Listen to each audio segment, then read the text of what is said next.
بسم اللہ الرحمن الرحیم نحمدہ ونصلی علی رسولہ الکریم اما بعد۔ تین چیزیں دنیا میں بہت کمی کے ساتھ پائی جاتی ہیں۔ نمبر 1، حلال اور طیب مال اگر مل جائے تو ظاہر و باطن کے مریض اس سے شفا حاصل کریں، اور نمبر 2، ایسا مسلمان جس سے سکون حاصل ہو، اور 3، سنت پر عمل کرنے والے۔ دیکھیں میرے بھائیوں اور بزرگوں، یہاں پر 3 باتوں کا تذکرہ ہے، اور اس بات کو اس طرح بیان کیا گیا ہے کہ یہ 3 باتیں ایسی ہیں جو بہت کم پائی جاتی ہیں، بہت کم، اور آج کے دور میں تو اس سے بھی کم، جو لکھا ہوا ہے اس سے بھی کم پائی جاتی ہیں، لیکن ایسا نہیں ہے کہ نہیں پائی جاتی ہیں، اور یہ چیز آج بھی ممکن ہے، اور بہت سے لوگوں کو ہم نے اپنی آنکھوں سے دیکھا اور ابھی کے دور میں دیکھا، اور تو اس لیے یہ جو بیان کی گئی ہیں 3 باتیں بڑی اہم ہیں، جس میں سے پہلی بات تو یہ بیان فرمائی گئی کہ حلال اور طیب مال اگر مل جائے تو ظاہر و باطن کے مریض اس سے شفا حاصل کریں۔ دیکھو، حلال اور طیب، حلال بھی وہی ہے جو طیب ہے، اور طیب بھی وہی ہے جو حلال ہے۔ حلال وہی ہوگا جو طیب ہوگا۔ طیب مانے پاکیزہ۔ پاکیزہ کس معنی میں؟ وہ اس معنی میں پاکیزہ نہیں ہے کہ خوب بڑھیا مسلم ہو، اس معنی میں، یا اچھے طریقے سے دھل کے بنایا گیا ہو، بہترین طریقے سے اس کو جو ہے ابالا گیا ہو، بہترین طریقے سے اس کو بوائل کیا گیا ہو، یہ مطلب نہیں ہے اس کا۔ پاکیزگی جو ہے اس کے اندر اندرونی طور سے پائی جاتی ہے۔ پہلی پاکیزگی تو یہ ہے کہ وہ حلال ہو۔ حرام چیز کو آپ جتنا پاک کر لیں وہ پاکی نہیں ہو سکتی، اس پر جو ہے پاکیزگی کا، مثلا کوئی حرام گوشت ہے، مردار کا گوشت ہے، آپ چاہے اس پر سورہ فاتحہ کیا سورہ بقرہ پڑھ لیجئے، پوری سورہ بقرہ کیا پورا قرآن پڑھ دیجئے، جب بھی وہ حلال نہیں ہو۔ سمجھ میں آیا؟ اس لیے کہ مردار ہے، وہ کہیں مرا ہوا تھا، آپ نے اٹھایا اور اس کو جو ہے بہترین طریقے سے بوائل کیا، بہترین طریقے سے دھویا، اور نہ جانے کیا کیا چیز اس میں بھری، لیکن وہ ناپاک ہے۔ شریعت نے اس کو ناپاک کہا ہے تو وہ ناپاک رہے گی قیامت کی صبح تک۔ اب اس کو پاک کرنے کا کوئی طریقہ نہیں۔ تو پہلی چیز پاکیزگی میں یہ ہے۔ دوسری چیز، انسان جو کما رہا ہے اس کی کمائی پاکیزہ ہے کہ ناپاک ہے، اس معنی میں ہے۔ مثلا اس کا جو کاروبار ہے وہ جائز کاروبار ہے کہ نہیں ہے، وہ جو کما رہا ہے وہ صحیح راستوں سے کما رہا ہے کہ نہیں۔ اگر اس کی آمدنی کا ذریعہ ناجائز راستے ہیں تو اس کی کمائی ناجائز ہوئی، اس ناجائز چیزوں سے جو چیزیں خریدی جائیں گی وہ بھی ناپاک ہوں گی، تو وہاں سے ناپاکی آ جائے گی۔ بذات خود وہ چیز پاک ہوگی، لیکن ناپاکی اس کے اندر اس کے روپیوں کی بنیاد پر آ جائے گی۔ مثلا وہ پاکیزہ چیز خریدے گا، مثلا کہیں سے گوشت لے گا حلال اور طیب جگہ سے جہاں پر حلال چیز ملتی ہو، لیکن کیونکہ اس کی آمدنی ناجائز ہے، سود کی آمدنی ہے، یا ایسا کاروبار ہے جو ناجائز ہے اسلام میں، اس کی آمدنی ہے، تو پھر وہ چیز ناپاکی اندر ہو جائے گی، داخل اس کے اندر، اس کے اثرات اس کے اندر داخل ہو جائیں گے۔ اب اس کے نتیجے میں اس کا کیا اثر ہوگا؟ اس کے نتیجے میں اس کا اثر یہ ہوگا کہ اس کے اندر سے روحانیت ختم ہو جائے گی۔ روحانیت کا مطلب کیا ہوتا ہے؟ روحانیت کا مطلب سکون، اطمینان۔ اس غذا کو کھا کر انسان بجائے یہ کہ سکون حاصل کرے، اس غذا کو حاصل کر کے انسان غذائیت حاصل کرے، بہت ممکن ہے کہ اس کو بیماریاں حاصل ہو جائیں، بہت ممکن ہے کہ وہ اس غذا کو کھا کر گناہوں میں ملوث ہو جائے، اور ہوتا ہے عام طور سے۔ یہ ناپاک غذا کا نتیجہ ہے۔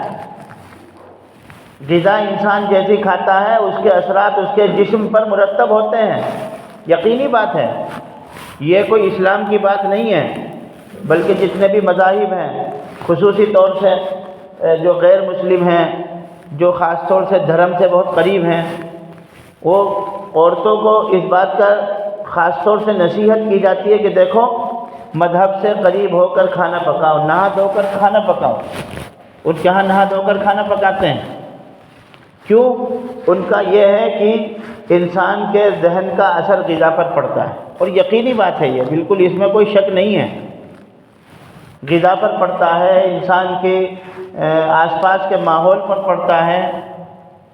واقعہ آتا ہے ایک کہ کوئی بادشاہ تھا اور وہ کسی اپنے کیا نام ہے کسی ماتحت کے ہاں گیا، اور اس پر جو ہے اس نے اس کا پھل کھایا تو بڑا میٹھا لگا اس کو۔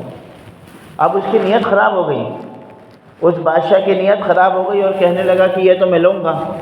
اس کے اوپر اس کا اثر مطلب نیت اس کی بگڑ گئی، پھر کھانا چاہا اس پھل کو تو وہ پھل جو ہے کڑوا ہو گیا اس نیت کے بعد۔ تو بادشاہ نے پوچھا کہ آخر کیا وجہ ہے؟ ابھی تک تو میری نیت بالکل صاف تھی، ابھی میں نے کھایا تو بڑا ٹیسٹی تھا، بڑا لذیذ تھا، بڑا ذائقہ دار تھا، لیکن اب جب کھا رہا ہوں تو وہ مزہ نہیں ہے اس میں۔ تو وجہ وہی نکلی کہ اصل اس کی نیت کا اثر اس پر پڑ گیا۔ تو نیتوں کا اثر پڑتا ہے، اسی طرح کمائی کا اثر پڑتا ہے، انسان کی غذا پر اور انسان کے ماحول پر، گھروں پر اس کا اثر پڑتا ہے۔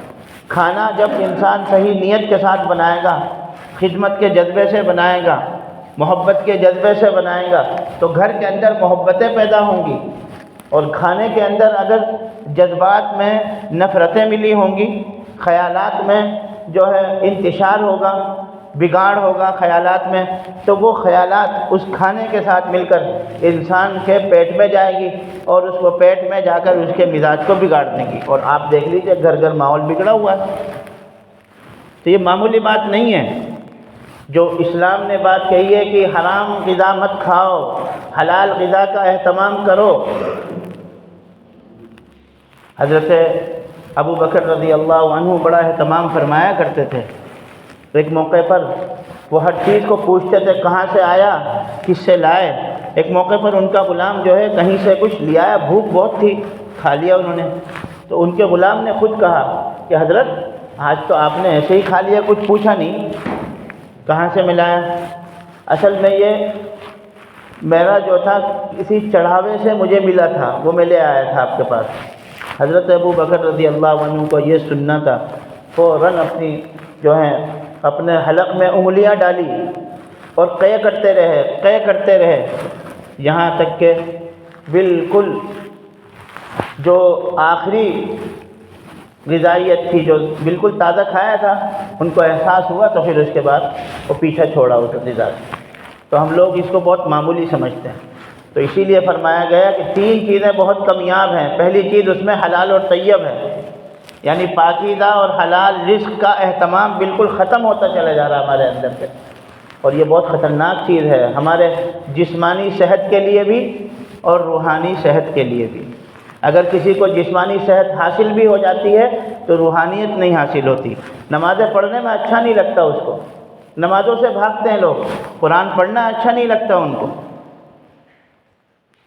دین کے کام کرنا اچھا نہیں لگتا، غلط کام کی طرف لوگ بھاگ رہے ہیں، جوک در جوک بھیڑ ہے، ایک لوگ جو بھیڑ ہے جو غلط کام کی طرف دوڑ رہی ہے۔ اس کی وجہ یہی ہے کہ غذائیت کا اہتمام نہیں ہے، حلال اور طیب مال کا اہتمام نہیں ہے، جدھر ملا جیسا ملا کھا لیا، اس کے اثرات ہیں جو دیکھنے میں آ رہے ہیں معاشرے کے اوپر۔ تو پہلی بات یہ ہے کہ حلال اور طیب غذا کا اہتمام کیا جائے، وہ غذا حلال بھی ہو، پاکیزہ بھی ہو، کمائی بھی جو ہے بہترین ہو اور پاکیزہ ہو، اس کا بہت زیادہ اہتمام کرنا چاہیے، نہیں تو گھر کے گھر تباہ ہو جاتے ہیں اور صحت خراب ہو جاتی ہے۔ اور دوسری بات یہ فرمائی گئی کہ ایسا مسلمان جس سے سکون حاصل ہو، مسلمان تو ہے ہی سکون کا نام، لیکن آج کا مسلمان نہیں۔ جہاں مسلمان ہوتے تھے حقیقی معنی میں مسلمان ہوتے تھے۔ ایک واقعہ آتا ہے، ایک یہودی کسی بڑے عالم حضرت سفیان ثوری رحمۃ اللہ علیہ کا واقعہ ہے وہ، یا پھر کسی اور کا ہے، بڑے اس وقت ذہن میں نہیں ہے وہ، ان کا واقعہ ہے کہ وہ یہودی جو ہے اس بندے کے قریب رہتے تھے، تو وہ اپنا گھر بیچنے لگا، یہودی کسی وجہ سے بیچنے لگے اپنا گھر، تو جو مارکیٹ ریٹ تھا اس سے بھی بڑھا کر دیا۔ لوگ کہنے لگے ارے بھائی یہ مارکیٹ ریٹ سے بھی تم بہت آگے جا رہے ہو، اتنا تو مارکیٹ ریٹ نہیں ہے، آخر تم نے اتنا پیسہ کیوں بڑھا دیا؟ کہ بھائی وجہ اصل میں دوسری ہے۔ وجہ یہ ہے کہ میرے پڑوس میں حضرت سفیان یا جو عالم جن کا نام میں اس وقت ذہن میں کلی طور پر نہیں ہے وہ رہتے ہیں، اور ان کا اتنا بہترین اخلاق ہے کہ ایسا آدمی تو کسی کو ملے گا نہیں، اور جو آدمی یہ گھر خریدے گا ایسا پڑوس کسی کو ملے گا نہیں، تو اس لیے اس کی وجہ سے میں اپنے گھر کی قیمت بڑھا۔ اور آج ہمارا معاملہ بالکل الٹ ہے، ہم جہاں جاتے ہیں وہاں مارکیٹ گرا دیتے ہیں، ہم اپنے پڑوس کے مال کو بالکل ختم کر دیتے ہیں، لوگ ہمیں دیکھ کے گھر بیچنا شروع کر دیتے ہیں کہ صاحب یہاں سے بھاگو، یہ صاحب آ گئے ہیں۔ کیا حالات ہیں آج کچھ اندازہ کر لیجئے۔ لوگ ہمیں گھر دینا پسند نہیں کرتے، لوگ ہمیں کرائے پہ بھی رکھنا پسند نہیں کرتے۔ جو لوگ پڑھے لکھے لوگ ہیں، کچھ تو اس میں تعصب کا دخل ہے، لیکن بڑی چیز اس میں ہمارے اخلاق ہے۔ ہمارے محلے آپ گزر جائیے، چھوٹے چھوٹے بچے گالیاں دے رہے ہوتے ہیں، چھوٹے چھوٹے بچے ماں بہن کی کر رہے ہوتے ہیں، بتائیے۔ گھروں میں بھی وہی سنتے ہیں، محلے میں بھی وہی بکتے ہیں۔ ادب اور اخلاق بالکل ختم ہیں۔ محلوں میں جو ہے آوارگی ہے بے انتہا، نمازوں کا کچھ پتہ نہیں، اناپ شناپ جو ہے لوگ بکتے رہتے ہیں، جواری ہیں، آپس میں جھگڑ رہے ہیں۔ بتائیے، یہ جو کوئی چوکی بن جاتی ہیں وہاں پر ہر وقت جھگڑے، وہاں پر جو ہے بھیڑ لگی رہتی ہے، اس کا فیصلہ وہ کر رہے ہیں، اس کا فیصلہ یہ کر رہے ہیں، ہر وقت جھگڑے۔ تو کون رہنا پسند کرے گا ایسے لوگوں کے پاس؟ ایک زمانہ وہ تھا کہ جب مسلمان سکون کا باعث ہوا کرتا تھا اور اس حدیث پر عمل کیا کرتے تھے، المسلم من سلم المسلمون من لسانی و یدی، کہ مسلمان تو وہ ہے کہ جس کے ہاتھ اور زبان سے لوگ محفوظ رہیں۔ لیکن آج ہمارا معاملہ بالکل اس کے الٹ ہے۔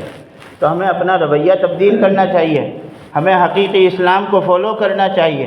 جب ہم اسلام کو اپنائیں گے تو حقیقی معنی میں ہم مسلمان ہو جائیں گے، پھر ہم سکون کا باعث ہوں گے، پھر ہم انتشار کا باعث نہیں ہوں گے، پھر ہمارے ذریعے سے لوگ ٹھنڈک حاصل کریں گے، پھر ہمارے ذریعے سے لوگ اپنی آنکھوں کو ٹھنڈا کریں گے۔ تو اللہ تعالیٰ سے دعا ہے کہ اللہ تعالیٰ ہمیں ان باتوں پر عمل کرنے کی توفیق نصیب فرمائے، فہم سلیم اور بصیرت سے نوازے۔